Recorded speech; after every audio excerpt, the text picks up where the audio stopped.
जय श्री कृष्णा। राधे राधे भगतजनों, आज मैं आप सबको श्रीमद् भगवत गीता का महात्म्य अर्थात श्री गीता जी की महिमा सुनाऊंगी।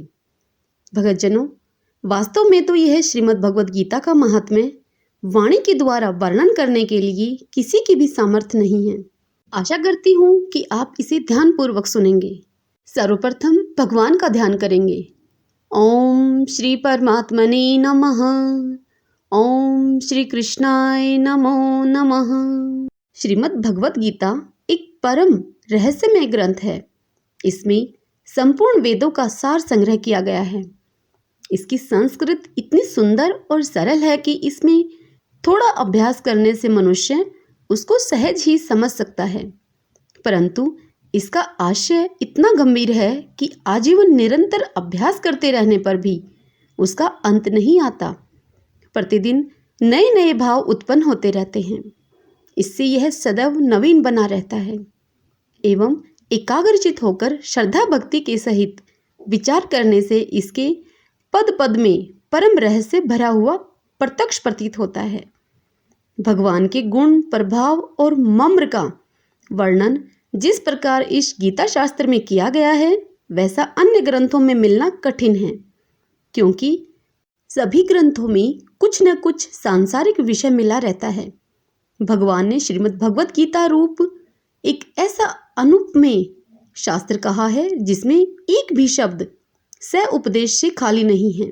श्री वेद व्यास जी ने महाभारत में गीता जी का वर्णन करने के उपरांत कहा है, गीता सुगीता कर्तव्या किमन्यः शास्त्र विस्तरयः या स्वयं पद्मनाभस्य मुख पद्माद विनीह श्रुता। अर्थात गीता सुगीता करने योग्य है। श्री गीता जी को भली प्रकार पढ़कर अर्थ और भाव सहित अंतःकरण में धारण कर लेना मुख्य कर्तव्य है, जो कि स्वयं पद्मनाभ भगवान श्री विष्णु के मुखारविंद से निकली हुई है। फिर अन्य शास्त्रों के विस्तार से क्या प्रयोजन है? स्वयं श्री भगवान ने भी इसके महात्म्य का वर्णन किया है। इस गीता शास्त्र में मनुष्य मात्र का अधिकार है, चाहे वह किसी भी वर्ण आश्रम में स्थित हो, परंतु भगवान में श्रद्धालु और भक्ति युक्त अवश्य होना चाहिए, क्योंकि भगवान ने अपने भक्तों में ही इसका प्रचार करने के लिए आज्ञा दी है तथा यह भी कहा है उन्होंने कि स्त्री, वैश्य, शूद्र और पाप योनि भी मेरे परायण होकर परम गति को प्राप्त होते हैं। अपने अपने स्वाभाविक कर्मों के द्वारा मेरी पूजा करके मनुष्य परम सिद्धि को प्राप्त होते हैं। इन सब पर विचार करने से यही ज्ञात होता है कि परमात्मा की प्राप्ति में सभी का अधिकार है, परंतु उक्त विषय के मर्म को न समझने के कारण बहुत से मनुष्य जिन्होंने श्री गीता जी का केवल नाम मात्र ही सुना है, वह यह कह दिया करते हैं कि गीता तो केवल सन्यासियों के लिए ही है।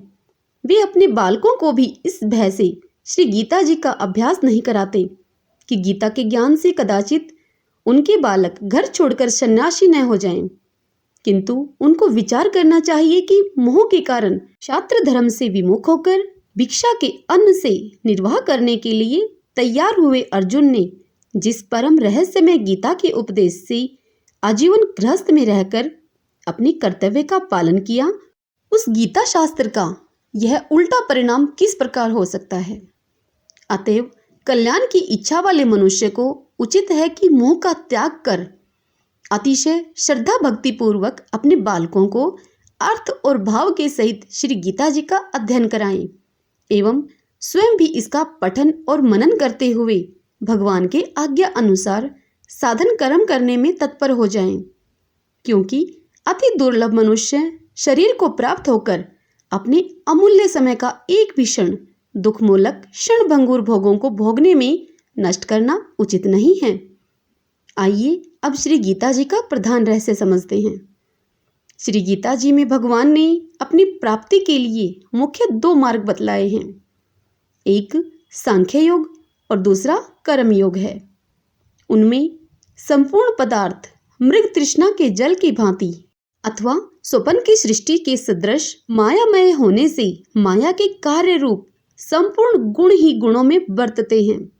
ऐसे समझकर मन, इंद्रियों और शरीर के द्वारा होने वाले संपूर्ण कार्यों में कर्तापन के अभिमान से रहित होना तथा सर्वव्यापी सच्चिदानंद घन परमात्मा के स्वरूप में एक ही भाव से नित्य स्थित रहते हुए एक सच्चिदानंद घन वासुदेव के सिवाय अन्य किसी के भी होने का भाव न रहना, यह तो सांख्य योग का साधन है तथा सब कुछ भगवान का समझकर सिद्धि असिद्धि में समत्व भाव रखते हुए आसक्ति और फल की इच्छा का त्याग करके भगवत आज्ञा के अनुसार केवल भगवान के लिए ही सब कर्मों का आचरण करना तथा श्रद्धा भक्ति के पूर्वक मन वाणी और शरीर से सब प्रकार से भगवान के शरण होकर नाम गुण और प्रभाव सहित उनके स्वरूप का निरंतर चिंतन करना।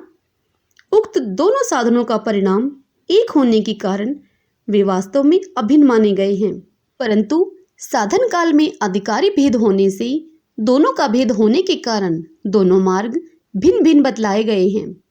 इसलिए एक पुरुष दोनों मार्गों के द्वारा एक काल में नहीं चल सकता। जैसे श्री गंगा जी पर जाने के लिए दो मार्ग होते हुए भी एक मनुष्य दोनों मार्गों के द्वारा एक काल में नहीं जा सकता, उसी प्रकार बताए गए दोनों साधनों में कर्म योग का साधन संन्यास आश्रम में नहीं बन सकता, क्योंकि संन्यास आश्रम में कर्मों का स्वरूप से भी त्याग कहा गया है और सांख्य योग का साधन सभी आश्रमों में बन सकता है। यदि कहो कि सांख्य योग को भगवान ने संन्यास के नाम से कहा है, इसलिए उसका संन्यास आश्रम में ही अधिकार है, गृहस्थ में नहीं, तो यह कहना ठीक नहीं है, क्योंकि भगवत गीता के दूसरे अध्याय में सांख्य योग निष्ठा का उपदेश दिया गया है। उसके अनुसार भी भगवान ने जगह जगह अर्जुन को युद्ध करने की योग्यता दिखाई है। यदि गृहस्थ में सांख्य योग का अधिकार ही नहीं होता तो भगवान का इस प्रकार कहना कैसे बन सकता।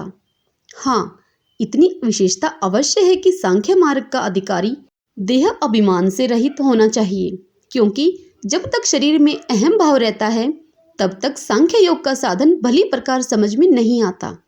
इसी से भगवान ने सांख्य योग को कठिन बतलाया है।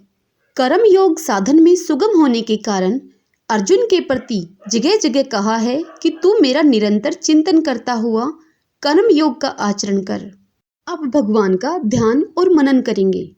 शांताकारं भुजंग शयनं पद्मनाभं सुरेशं विश्वधारं गगन सदृशं मेघवर्णं शुभांगं लक्ष्मीकान्तं कमलनयनं योगभिद्र्यान् गम्यं वन्दे विष्णुं भवभयहरं सर्वलोकैकनाथं। अर्थात जिनकी प्रकृति अतिशय शांत है, जो शेषनाग की शैया पर शयन किए हुए हैं, जिनकी नाभि में कमल है, जो देवताओं के भी ईश्वर और संपूर्ण जगत के आधार हैं, जो आकाश के सदृश सर्वत्र व्याप्त हैं, नील मेघ के समान जिनका वर्ण है, अतिशय सुंदर जिनके संपूर्ण अंग हैं, जो योगियों के द्वारा ध्यान करके प्राप्त किए जाते हैं, जो संपूर्ण लोकों के स्वामी हैं, जो जन्म मरण रूप भय का नाश करने वाले हैं, ऐसे लक्ष्मीपति कमल नेत्र भगवान श्री विष्णु को मैं प्रणाम करता हूँ।